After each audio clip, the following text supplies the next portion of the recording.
Selamat pagi tuan-tuan dan puan-puan yang dihormati sekalian. Apa jadi dengan Mahathir nih? Makin tua makin menjadi. Saya pikir Mahathir lebih baik untuk berehat sajalah. Sudah cukuplah. Sudah cukup-cukuplah Mahathir telah bergelumang dengan politik Malaysia, telah menyebabkan banyak kejadian-kejadian yang suka duka di dalam negara Malaysia. Cukup-cukuplah. Apa pendapat anda? Tinggalkan komen. Patutkah Mahathir untuk bersara teruslah daripada politik? Patutkah Mahathir untuk tidak lagi campur tangan dalam politik? Patutkah Mahathir untuk lebih banyaklah pergi surau, pergi masjid, buat banyak amal, sebab dunia kedua semakin menghampiri. Okey, jadi apa pendapat anda?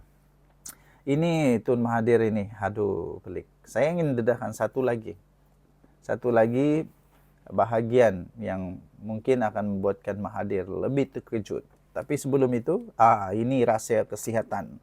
Rahsia kesihatan daripada Transfer Factor, daripada For Life Research Malaysia sendiri Berhad. Okay, ini adalah research company, the immune system company, syarikat saintis, okay, mengeluarkan Transfer Factor.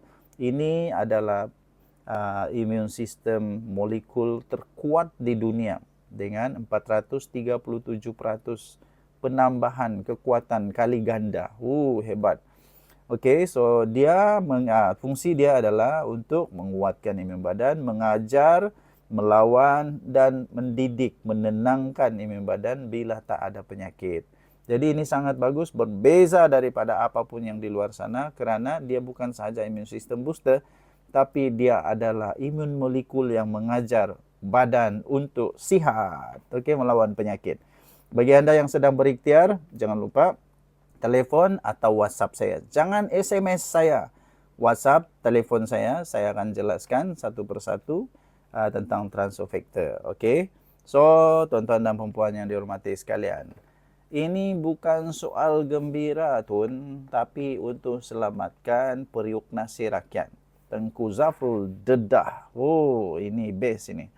Menteri Pelaburan, Perdagangan dan Industri, Tengku Datuk Seri Zafrul Abdul Aziz menegaskan dakwaan bekas Perdana Menteri Tun Dr. Mahathir Mohamad berhubung perjanjian perdagangan Malaysia dengan Amerika Syarikat adalah tidak tepat dan mengelirukan. Menurutnya, tuduhan bahawa kerajaan gembira dengan perjanjian itu adalah tidak benar sama sekali. Kerana keputusan yang dibuat adalah langkah pengurusan krisis bertanggungjawab untuk melindungi kepentingan negara. Ini bukan soal gembira Tun, tetapi soal tanggungjawab menyelamatkan periuk nasi dan mata pencarian rakyat Malaysia. Rundingan dilakukan untuk mengelak tarif Amerika Syarikat sebanyak 25% itu yang mengancam lebih daripada 198 bilion nilai ekspor dan 100,000 pekerjaan khususnya dalam sektor elektrik dan elektronik. Kita berjaya mendapatkan kadar 19% yang sama seperti negara ASEAN yang lain, sekaligus mengutamakan kepentingan nasional dan kestabilan ekonomi, katanya menerusi Facebook pada Khamis. Mengulas dakwaan daripada Dr. Mahathir, kononnya Malaysia memasukkan 100% cukai ke atas 11,000 produk Amerika Syarikat. Tengku Zafrul menjelaskan ia adalah tidak benar sama sekali. Sudahlah Mahathir, dah tua.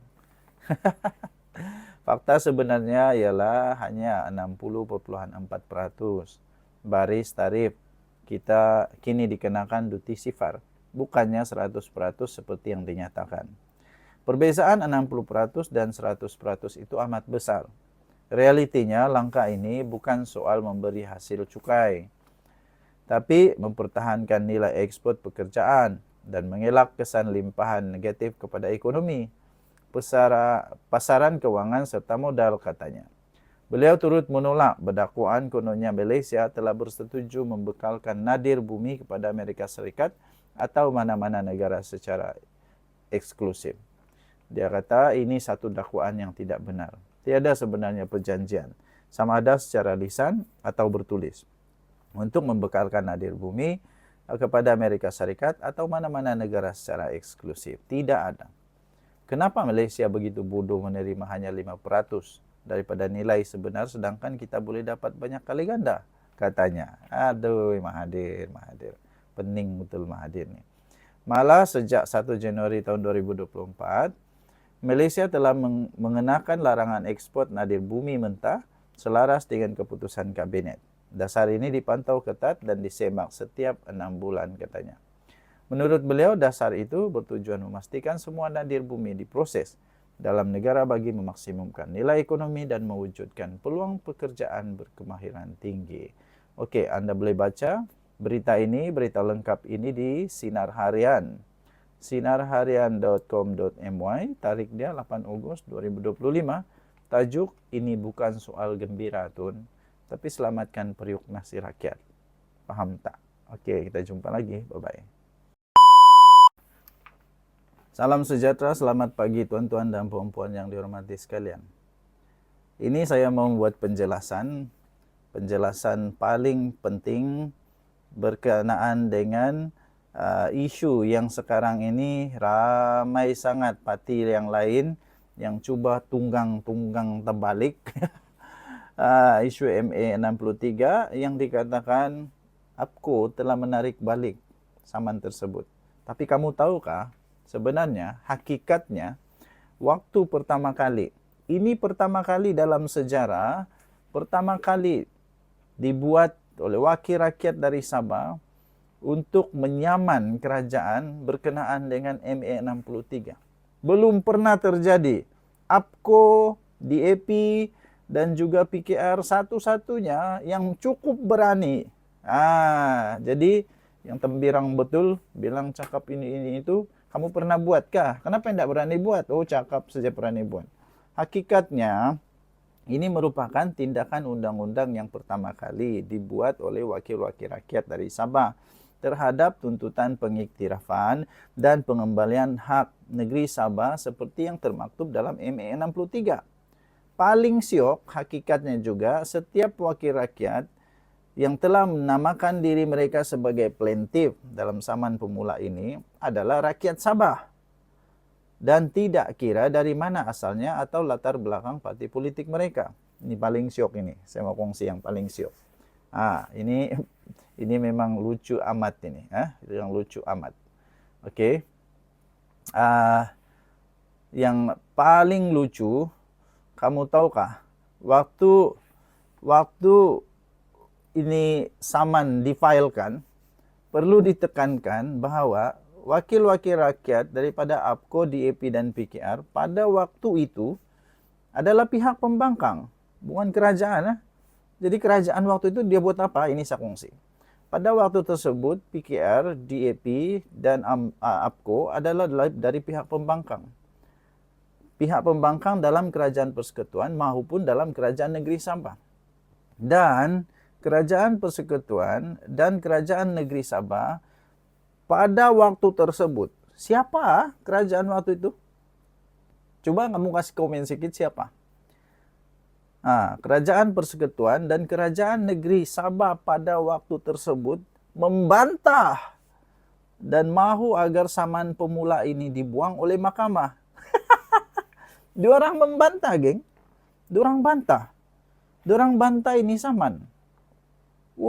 Diorang bantah ini saman. Mau dibuang dan mau minta supaya mahkamah dibuang oleh mahkamah saman ini. Nama dia struck out by the court.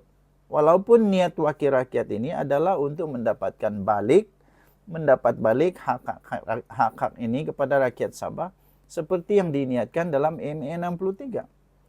Setelah ditarik balik, dorang tiba-tiba jadi hero. Tiba-tiba jadi hero, kenapa tarik balik? Tapi sebelum itu, waktu difailkan ini saman, siapa yang bantah? Kerajaan pada ketika itu. Kerajaan pada ketika itu membantah. Kerajaan persekutuan dan kerajaan negeri Sabah pada waktu itu sendiri yang membantah. Coba kamu komen sikit, siapa ketua menteri waktu itu? Kerajaan apa pada waktu itu? Pada waktu bila? Mari, pada tahun 2022. 3 Jun 2022. Pada 3 Jun tahun 2022. Siapa kerajaan waktu itu? Siapa ketua menteri waktu itu? Ewah. Kau mungkin sudah lupa agaknya. Sudah lupa mungkin. Sudah lupa mungkin bahwa kerajaan kamu waktu itu membantah. Tapi bila ditarik balik, seolah-olah kamu jadi hero betul. Lepas itu bukan main lagi menyalahkan Apko, kononnya Apko jadi tunggangan, kononnya Apko jadi alat permainan. Hei. Waktu itu bukan main lagi. Kenapa kamu tidak kasih samaan? Itu kerajaan persekutuan supaya dapat balik hak Sabah. Kenapa tidak berani waktu itu? Kenapa sekarang tiba-tiba jadi hero? Sudahlah tuan-tuan dan puan-puan. Pikirkan mana yang betul, mana yang tidak. Pikirkanlah mana yang betul, mana yang tidak. Yang memperjuangkan atau yang tiba-tiba sahaja trip jadi hero. Kalau saya mau ikut yang betul-betul lah kan. Bukan yang tiba-tiba saja perasaan jadi hero. Bikin malu itu. Oke. Kita doakan semoga pilihan raya negeri Sabah yang tidak lama lagi ini akan menjadi satu medan untuk mengubah negara Sabah, mengubah negeri Sabah menjadi negeri yang lebih makmur. Oke? Tinggalkan komen kamu. Siapa waktu itu? Ini saja saya minta komen. Siapa waktu itu kerajaan? Kerajaan pada tahun 2022. 3 Jun 2022 siapa? Ketua menteri dia siapa? Menteri dia siapa? Coba kamu komen. Siapa ini? Kita jumpa lagi. Bye-bye.